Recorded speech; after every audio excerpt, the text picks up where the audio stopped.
Hi mga preni! Namimiss mo ba ang kalamay na gawang probinsya? Sa amin sa Mindoro ay bayanihan kapag niluluto ito. Lalo na kung may gaganaping kasalan. Dahil kailangan ng matinding paghahalo dito. Pero ngayon ay pwedeng-pwede na tayong gumawa sa loob ng bahay kahit mag-isa lang tayo.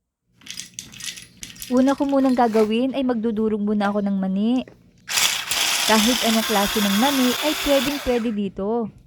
Ikaw na ang bahala kung gaano ito kadami. Durugin lang natin ng pino na kagaya nito. Itabi muna.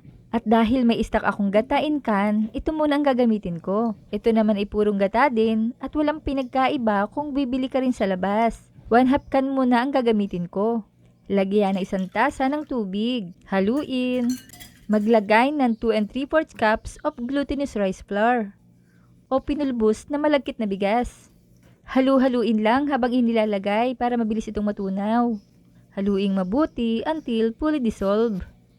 Make sure na walang namumuong mga flour. Set aside muna. Sa kawali ay ilagay ang 1 buo ng coconut sugar o matamis na bao. Iniwa ko na din ito por peraso. Tunawin ito sa medium heat. At lutuin hanggang maging dark golden brown. Halu-haluin lang para pantay ang pagkakalusaw nito. At kapag ganito na ang consistency, ay pwede na ito. Ilagay ang 1/2 can of kakang gata. Lutuin sa medium heat. Maglagay ng 1 tasa ng tubig. Haluin at pakuluan. At kapag kumukulo na, ay maglagay ng 1/3 cup brown sugar. Taste accordingly. Haluin hanggang sa malusaw. Ilagay ang giniling na mani. 1/3 cup ito mga preni. Halu-haluin para ma-distribute at ibuhos na ang glutinous rice flour mixture. Haluin ng tuloy-tuloy habang niluluto at lutuin ito ng 50 minuto hanggang 1 oras o hanggang maging dark brown na o malagkit na ito. Yung tipong hindi na talaga dumitikit sa kawali. Maglagay ng butter, optional lang ito, pwede namang wala. Nakatutulong kasi ito para mas ma-firm ang ating kalamay. I-grease ang molder o container at lagyan ng dahon ng saging. At kapag ganito na ang consistency niya mga preni ay pwedeng-pwede na ito.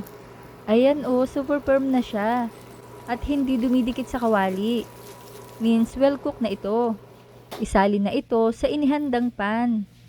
Ayan at iplatin lang ng husto at lagyan ng plastic wrap sa ibabaw o pwede din namang dahon ng saging. Palamigin. At kapag malamig na, ay maaari na nating i-unmold. Tingnan nyo mga preni ang outcome nito. Medyo malambot pa ito kasi hindi pa ito totally malamig. At kapag lumamig na ito ng husto ay grabe napakaligat nito. At nagtatagal ito kahit hindi mo ilagay sa ref. Gaya ng lagi kong sinasabi, ito ay pangkain lang namin. Sample ko lang ito sa inyo kung nais nyong ipang negosyo. Ganitong kalamay talaga ang masarap. I-try nyo rin. Kaya i-like, i-share at i-follow nyo na ako para updated kayo sa mga reseping ibabahagi ko pa. Huwag kalimutan, cook with love. Thanks for watching. Bye-bye!